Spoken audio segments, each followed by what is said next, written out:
Abre sua Bíblia, por favor, no Salmo capítulo 34, verso 8.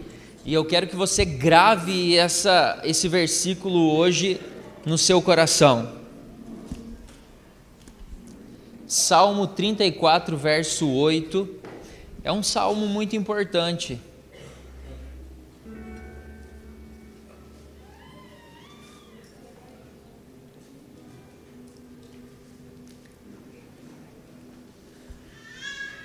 Todos acharam? Salmo 34, verso 8. Você está atrasado, Isabela. Pega a sua Bíblia.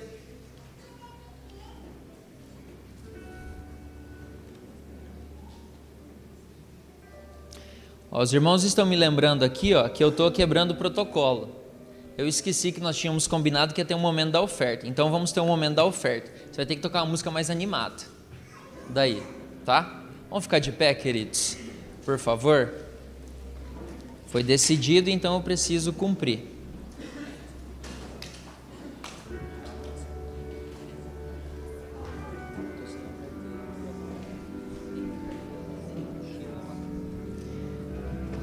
Mais uma atitude de filho. A Isabela falou: pai, quero ofertar. Dá dinheiro. Filho faz assim. Feche seus olhos, por favor. Peça para o Pai qual que é a vontade dele para você nessa noite. O que você tem proposto no seu coração?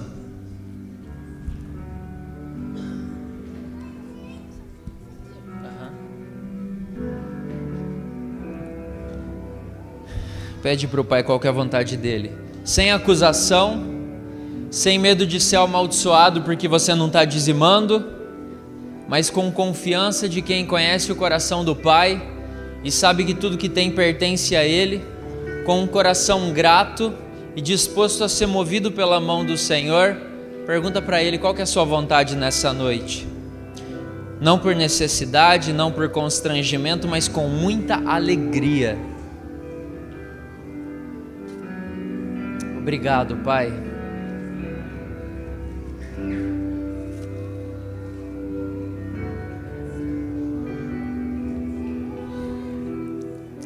Glória a Deus. Pode sair do seu lugar, por favor, levar sua oferta até lá atrás no gasofilácio. Pode ficar à vontade.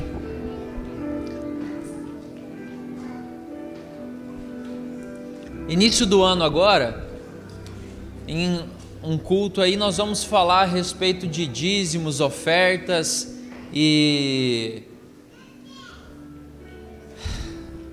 a respeito daquilo que nós vimos nas páginas da Bíblia, né? Eu sei que você já deve ter ouvido muita coisa a respeito, mas nós acreditamos em algo e nós queremos compartilhar essas verdades pelas quais nós temos andado com você. Você pode sentar. Os irmãos que estão lá atrás, vocês podem sentar, queridos, ou vocês estão à vontade aí? Tem bastante cadeira sobrando aqui na frente.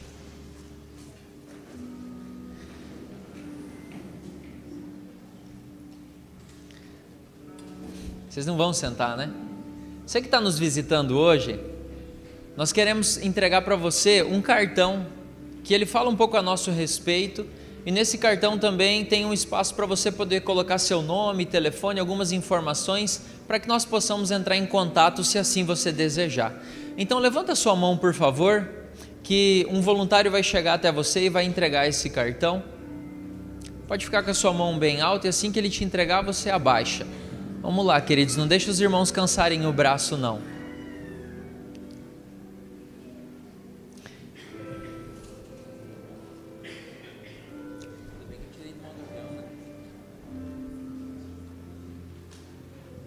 Está ali a visitante ali. Seja bem-vinda, querida. Uma honra ter você conosco. Salmo 34, verso 8, fala o que na sua Bíblia? Provai e vede que o Senhor é bom. Ele é mais ou menos bom? Não é. Ele é muito bom? Não, está falando que ele é bom. Não acrescenta, não. Brincadeira. Provai e vede que o Senhor é bom. Pai, muito obrigado. Obrigado, Pai, porque nós temos provado que o Senhor é bom. Obrigado, Pai, por essa noite maravilhosa. Obrigado, Pai, porque nós sabemos que o Senhor marcou um encontro conosco hoje.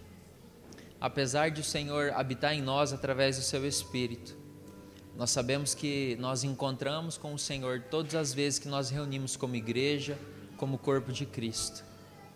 Obrigado por essa mesa farta. Obrigado porque nós temos a liberdade de nos achegar até ela e nos alimentar. Doce Espírito Santo, o Senhor tem liberdade entre nós. O Senhor tem toda a liberdade para fluir, para tocar os nossos corações. Sabe, nós vimos tantos homens pregar a palavra. Hoje a mídia ela torna tão fácil você ter acesso. Só que nós não queremos simples palavras de homens, Pai. Nós queremos o Teu Espírito revelando em nosso coração a Sua verdade e a Sua vontade. Por isso nós dispomos o nosso coração e o nosso entendimento para o Senhor. E nós declaramos que Você tem liberdade para fluir entre nós. Você tem liberdade para cumprir o Seu propósito nessa noite. Usa, Pai, os Teus filhos. Temos irmãos tão preciosos, Pai, que têm participado da escola profética, que tem se dedicado e tem buscado tanto ser sensível ao Senhor a cada dia. Usa a vida deles para entregar palavras de encorajamento, palavras de vida, palavras de libertação.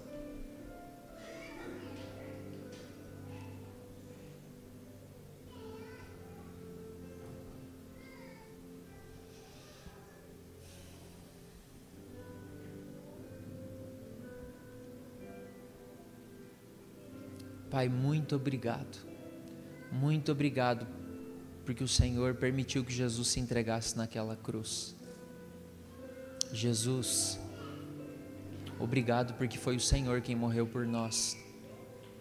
Obrigado porque não fui eu que precisei morrer naquela cruz e de nada ia adiantar, mas o Senhor morreu no meu lugar. Muito obrigado, Pai, porque o Senhor é bom. Amém. Mas como saber que Ele é bom?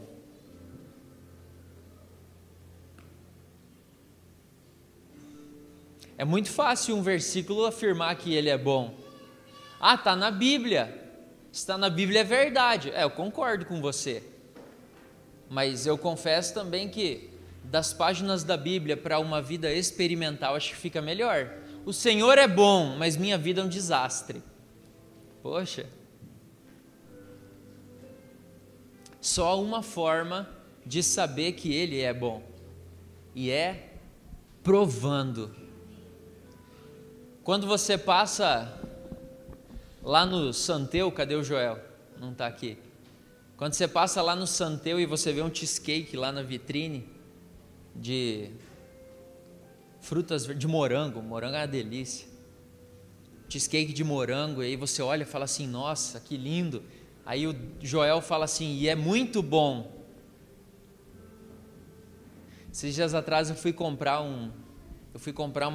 lá para a base nova, uma caixinha de energia, né? Aí o vendedor fala assim, não, só tem da Tigre.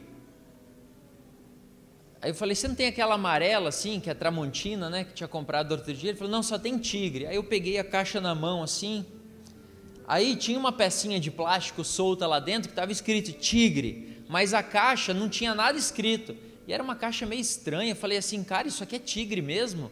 Aí ele olhou assim, você não confia no comerciante? Eu fiquei quieto, porque, né, eu sei lá, você fala assim, que marca é seu carro? Meu carro é da Volkswagen. Você vai olhar no carro e vai ter o VW lá no carro. É ou não é verdade? Eu olhei para aquela peça, falei, deixa para lá, só tem essa mesmo, vamos levar, né? Vamos acreditar no comerciante. Aí você passa lá no Santeu e vê aquele cheesecake de morango, e ele fala assim, é muito bom. Fala assim, eu quero provar. E o salmista ele já adianta, ele fala assim, provai e vede que o Senhor é bom. E só tem uma forma de você poder ter certeza que Ele é bom, que é provando dele. é comendo do Senhor.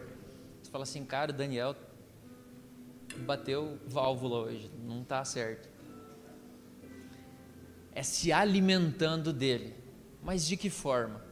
Através do seu sacrifício na cruz. É dessa forma que nós nos alimentamos do Senhor.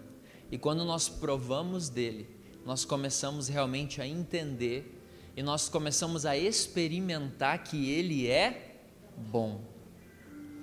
Eu tenho plena convicção no meu coração que você vai sair daqui nessa noite alimentado. Eu tenho plena convicção que o Senhor ele vai suprir a sua alma nessa noite. Sabe, enquanto eu montava isso aqui, o Senhor ministrou algumas coisas no meu coração e eu tenho certeza que o Senhor ele vai saciar a sua alma nessa noite. Essa fome que o seu irmão falou logo no início do culto ao seu respeito, ela vai ser saciada. Você não vai sair daqui com fome, você vai sair daqui querendo dar comida para os outros. Você vai falar assim, você precisa provar de algo. Você precisa provar e ver que o Senhor é bom. Muitas vezes eu posso falar que eu conheço a Cristo. Muitas pessoas conhecem Jesus. Você vai pregar para pessoas de N religiões, elas podem falar que elas conhecem Jesus. Afinal, às vezes ela tem um berço cristão, seja qual linha teológica que for, é um berço cristão, ela fala assim, não, eu conheço Jesus, meus pais sempre falaram dele a minha vida inteira. Às vezes essa pessoa pode ter lido sobre ele, ela pode ter ouvido sobre ele, só que foi em um momento ímpar na história que o entendimento dos discípulos, ele se abriu. Desculpa. Foi mal, mano.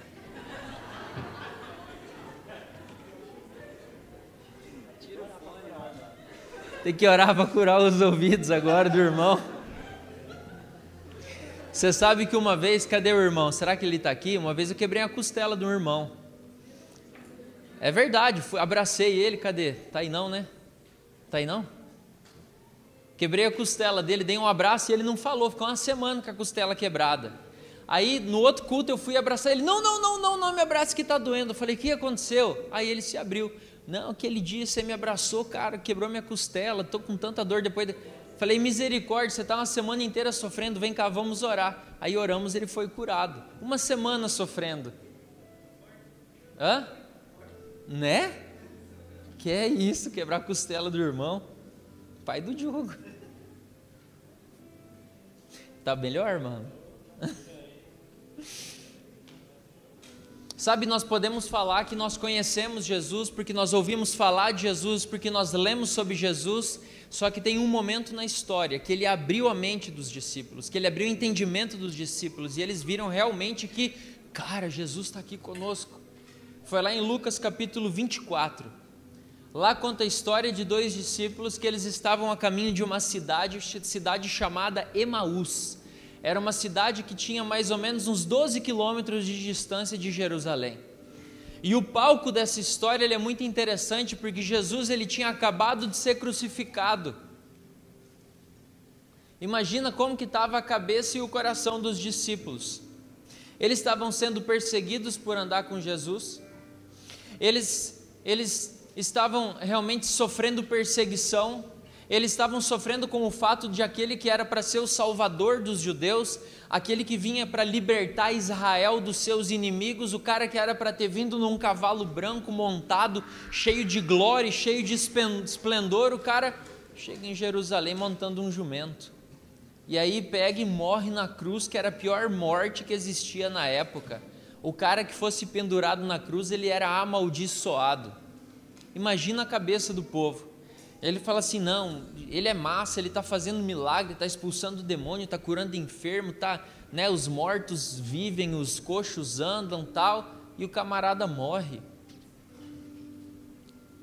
Quantas religiões nós temos no Brasil? Tem um monte de religião. Só que eu posso afirmar para você com plena convicção que o cara que criou todas essas religiões, menos o cristianismo, está morto. Foi para 7 palmos e acabou para ele. Todas as religiões, todas. todos os precursores morreram. E aí Jesus morre. Fala assim, ih, agora deu ruim. Ele era o cara. E aí esse era o cenário desses dois discípulos. Eles estavam indo para Emaús, triste, cabeça baixa, né? Imagino que eles estavam lamuriando um com o outro. E eles estavam tão preocupados, a ponto de não perceber que Jesus começou a andar junto com eles. Os camaradas conheciam Jesus, eles tinham convivido com Jesus, e eles estavam tão transtornados que Jesus estava andando com eles, e eles não perceberam.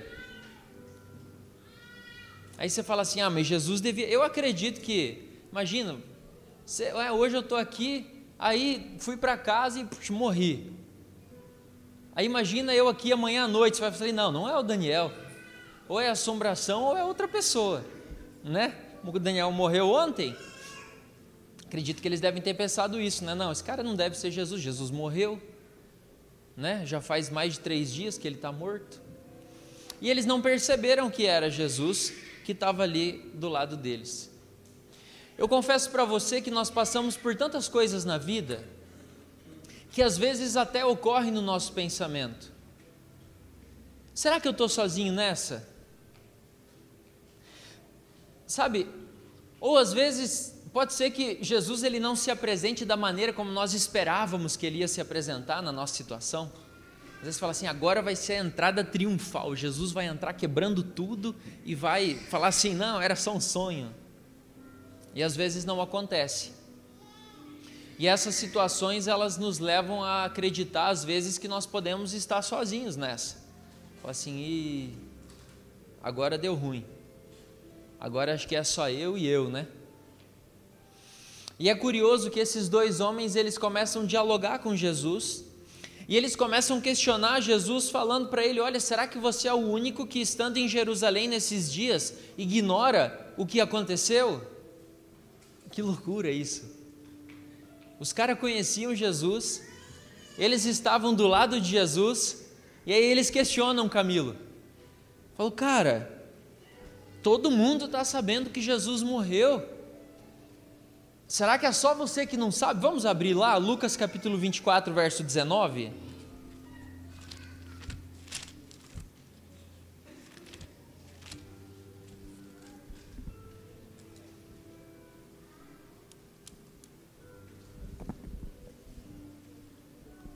Mateus 24, 19 diz assim. Deixa eu abrir numa outra tradução aqui. Lucas, desculpa. Lucas capítulo 24, verso 19. Diz assim: ele lhes perguntou. Aqui, ó, a partir de 17.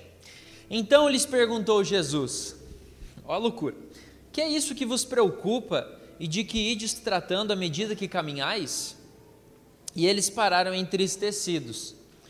Um, porém, chamado Cleopas, respondeu dizendo: és o único, porventura, que tendo estado em Jerusalém, ignoras as ocorrências desses últimos dias? Imagina, a morte de Jesus devia estar na manchete de jornal lá de Jerusalém, né? E ele lhes perguntou, quais?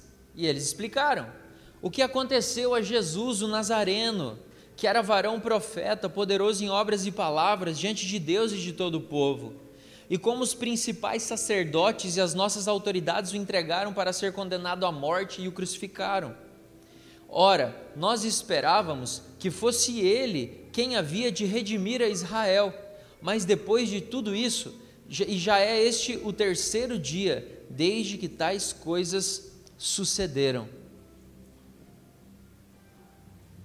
E às vezes nós nos pegamos nessa situação, né? Olha o que tem acontecido na minha vida. Olha quanta catástrofe. Olha o tanto de pessoa que me desapontou. Olha o tanto de situação ruim que aconteceu comigo. Aí você começa a pensar que não está dizimando, que você não está orando direito, que você não está lendo a Bíblia, que você grudou chiclete na cruz, que você... um monte de coisa, né? Fala assim, o que eu fiz, cara? Será que Deus está de mal comigo? Né? Será que Deus está zangado comigo? Meu Deus, né? De Deus não se zomba. Já pensou? Como esses discípulos estavam tristes, a ponto de não reconhecer Jesus. E algo interessante é que, ao ouvir Jesus, como nós vemos nos versos 26 e 27, que diz assim: porventura não convinha que o Cristo padecesse e entrasse na sua glória? E começando por Moisés, discorrendo por todos os profetas, expunha-lhes o que a seu respeito constava em todas as Escrituras. E aí Jesus começa a contar para eles toda a história, todos os profetas que falaram a respeito da vinda dele e tal. E ao ouvir Jesus falar essas coisas, o coração deles ardeu. Já aconteceu com você? Que às vezes você está ouvindo falar de Jesus e o seu coração começa a queimar? Comigo já aconteceu. Já aconteceu com você? Seu coração começa a queimar às vezes quando você está ouvindo a respeito de Cristo? E aconteceu isso com esses discípulos. Jesus estava falando com eles e o coração deles começou a arder. Só que o interessante é que mesmo com o coração deles ardendo, eles ainda não descobriram que era Jesus. Falaram assim, rapaz, senti um negócio naquele culto, não sei o que era. Aí você vai embora, você volta para a sua rotina, para a sua vida normal. Às vezes você está lendo a Bíblia ou está tendo um momento com Jesus, e aí você sente aquela presença, sei lá como que dá para explicar, mas aí você sai daquele momento e segue sua vida, já cumpriu sua religião, não precisa ver Jesus.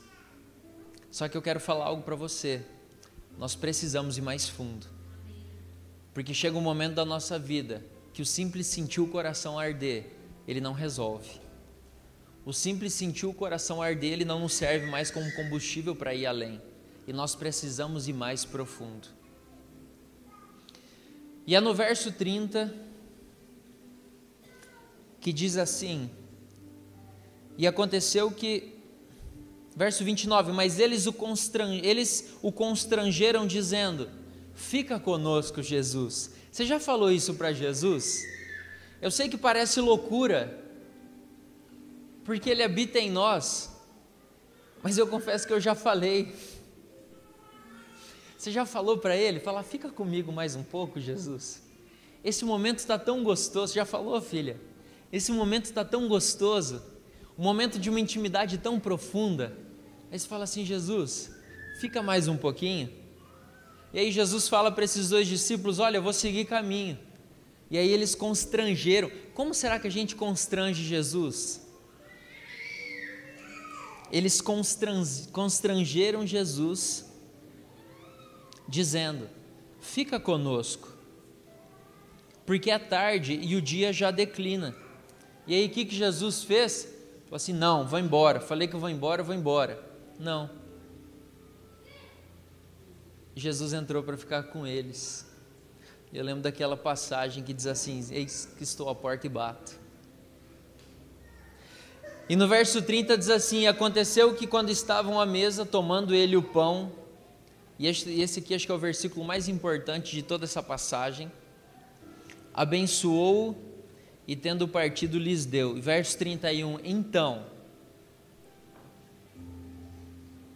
se lhe abriram os olhos e eles o reconheceram, só que ele desapareceu da presença deles.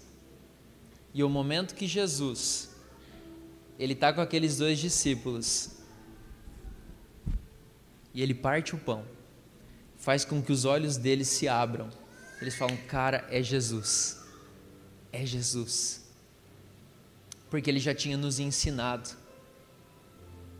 Ele pegou os pães e os peixes, ele levantou os olhos aos céus, deu graças, e ele alimentou toda aquela multidão. Na última ceia, ele pegou o pão, ele partiu, ele deu para nós, ele falou assim, esse é o meu corpo, que vai ser entregue por vocês. e Ele fez isso de novo. Eu sei quem é esse cara. Entenda algo, o nosso maior encontro com Jesus é aqui.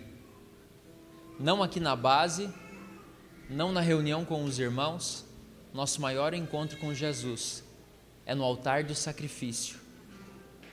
É onde Jesus, Ele mudou a história, Ele mudou o cenário de toda a humanidade e Ele transformou a sua vida. E quando você pega essas verdades e você decide participar do corpo e o sangue de Cristo, os seus olhos eles são abertos e você vê Jesus realmente como Ele é. Não só uma figura distante, uma figura pendurada na parede, não uma figura que espera você completar uma campanha de oração para ser abençoado, não uma pessoa que espera você devolver os seus 10% para que você seja protegido, mas sim aquele que morreu por você numa cruz, aquele que hoje Ele se tornou o seu Senhor e o seu Salvador. É aquele que morreu por você para que hoje você pudesse morrer e ressuscitar sem derramar uma gota de sangue, mas que você pudesse realmente viver uma vida de céu na terra, só por causa daquilo que Ele fez.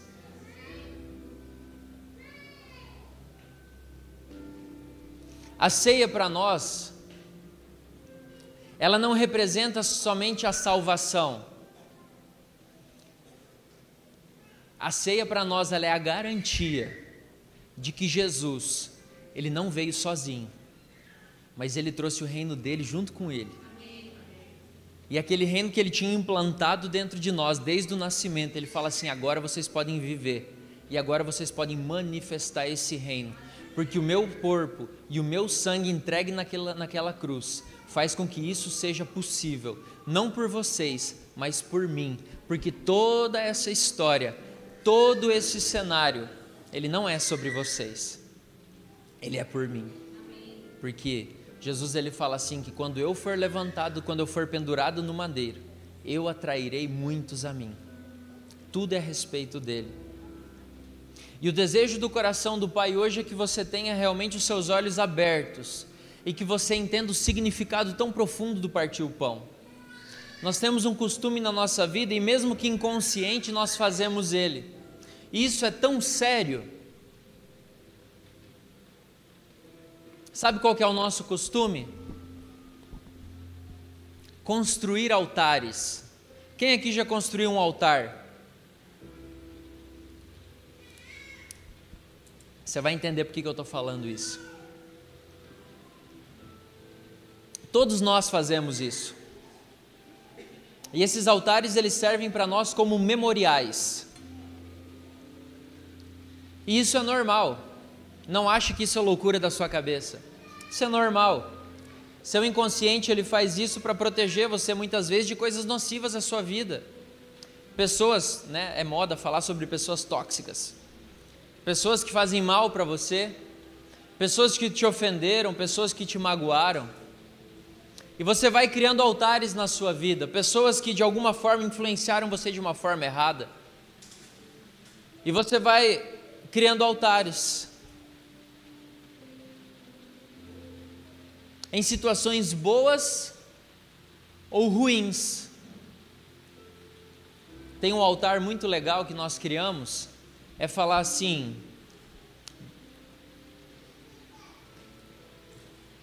diante de uma situação boa, né? Falar assim, Deus é bom. Nossa, mas por quê? Rapaz, Deus é bom, você não tem noção como que está lá em casa. Você acabou de criar um altar, inconscientemente.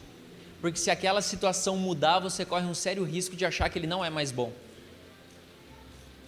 Toda vez que você disser que Deus é bom por alguma coisa, você está limitando Ele.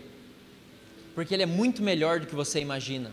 Ele não é bom porque você tem saúde, Ele não é bom porque você tem uma casa, Ele não é bom porque você tem alimento, Ele não é bom porque você tem um carro, Ele não é bom porque você foi salvo. Ele é bom.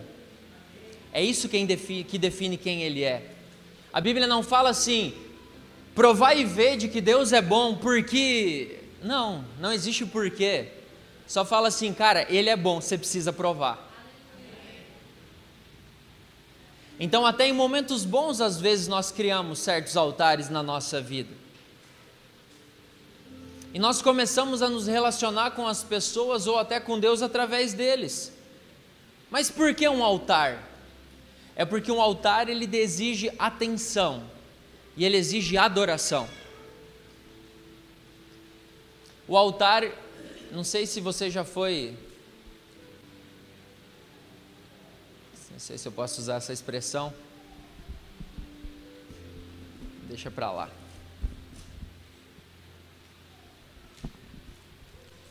Deixa eu me recompor aqui agora, eu preciso usar um exemplo.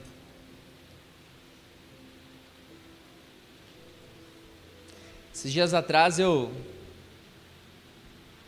conheci um cara e ele comprou um carro, né? Esses dias atrás eu bati nosso carro, estava preocupado com umas coisas e eu fui dar um ré e tinha um outro cara dando ré, bati o carro com ele e aí a gente chegou no dilema, quem que é o culpado da história? Os dois dando ré, né?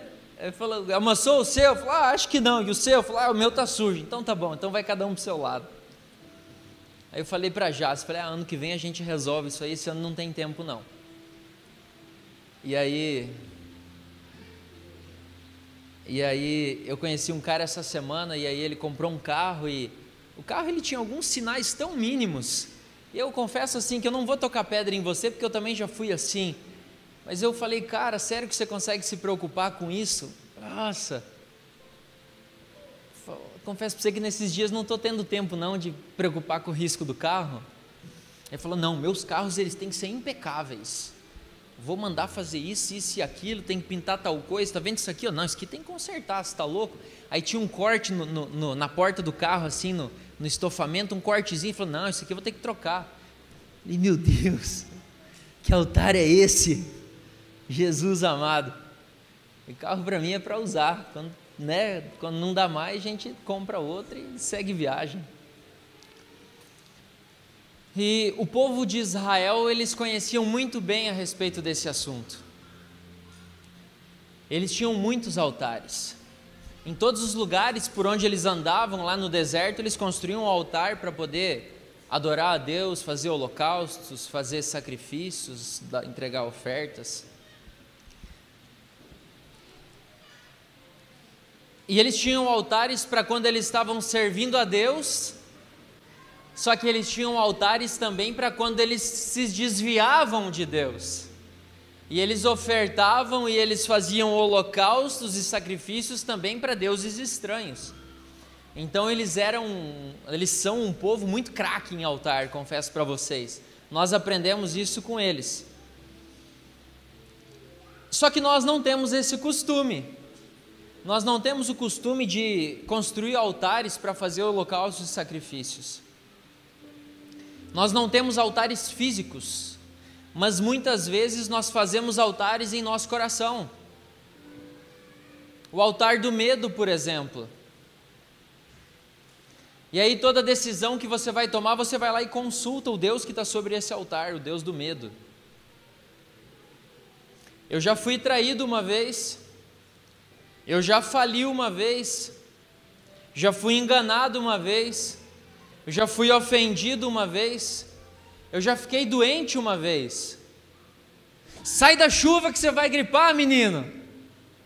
É o altar do medo. Quem disse que vai gripar? Você, né? Acabou de falar. Acabou de lançar uma palavra, o poder da vida e da morte estão na língua. Você usa ela da forma como você quiser. O altar da frustração, o altar para vergonha, o altar para condenação, um altar para insegurança, aí tem um outro altar para o fracasso, altar para amargura, altar para ofensa, altar para frustração, para preocupação, como estes dois homens. E essas coisas elas tomam a nossa mente, elas tomam o nosso coração e elas ocupam tanto tempo que elas começam a nos fazer recuar e até parar, se possível for. E toda semelhança ela é mera semelhança, né? Alguém já passou por isso? Eu já passei tantas vezes. Nossa, tantas vezes. Só que quero falar algo para você. Quando Jesus ele partiu o pão, o entendimento daqueles homens ele foi aberto. E é nessa mesa posta que está a manifestação da graça e o favor de Deus sobre você.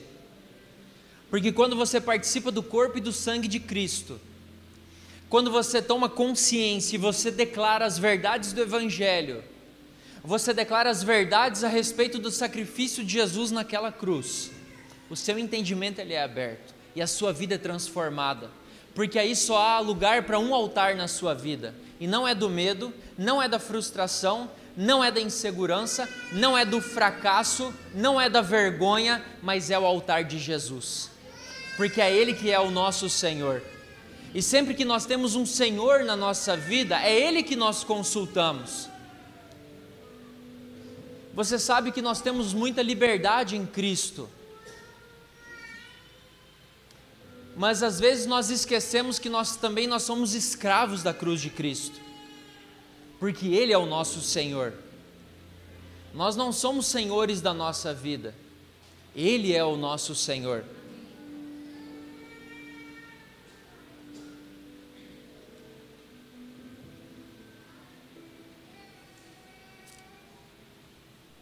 Vamos ficar de pé?